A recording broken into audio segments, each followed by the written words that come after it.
Mela, għada kemm intemmet il-Grand Prix ta' Franza u naħseb illi f'dik li hija msejħa bħala tiġrija tal-istrateġiji rajna lil Verstappen jirbaħ wara li waqaf darbtejn kontra Lewis Hamilton li rebaħ darba ma qabel ma nitkellmu fuq dik, ippermettu li nitkellem fuq il-wirja kbira li għamilna l-McLaren illum ġejna l-5 u 6.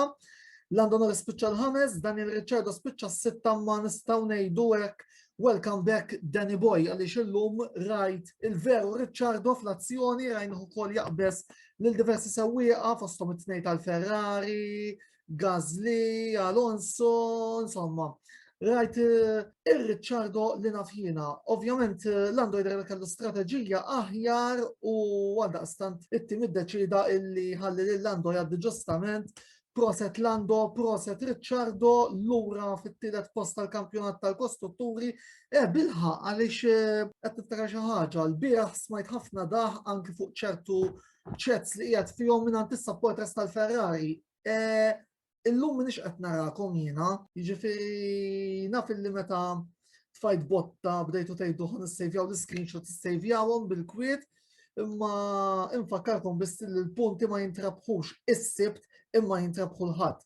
Il-battalja għada hemm, għada sal-aħħar, illum irbaħna aħna imma nemmen illi għandna sa Diċembru għaddejjin għaldaqstant ġustament illum il-partitari tal-McLaren niċċelebraw għal fini ta' kronaca Carlos Sainz spiċċa 11 u Charles Leclerc is-16 għal Ferrari.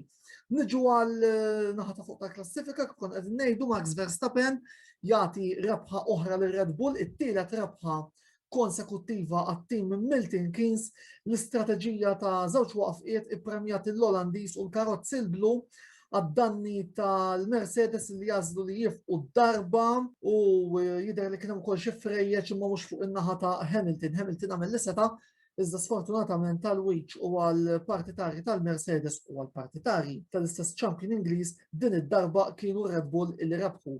Fit-tielet post spiċċa Sergio Perez kontra Valtteri Bottas illi jinsab inkazzat il għaliex għallhom illi urid jaqaf darbtejn, it-tim ma ħallihx probabbilment Valtteri Bottas nesa illi u qiegħed hemmhekk biss sal-aħħar tal-istaġun biex jagħmilha tal-ispalliera ta' Sir Lewis Hamilton u ovvjament l-istrateġiji li jkopru sew il-Hamilton u sew il-Bottas irridu jmorru fuq lenti waħda u vers wieħed li huwa li jiffavorixxu lill-Ingliż.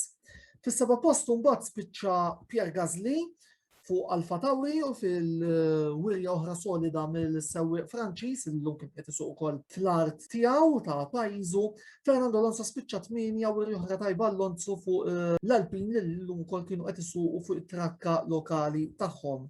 Jalqu l-punti Sebastian Vettel u Lance Stroll li tnejn tal-Aston Martin is-soltu one-stop strategy illi reġgħet ħadmet il għaliex bis-saħħa tiegħek il-karozzi l-ħodor ħadu l-punti u għallum il-karozzi l-ħomor baqgħu b'xejn.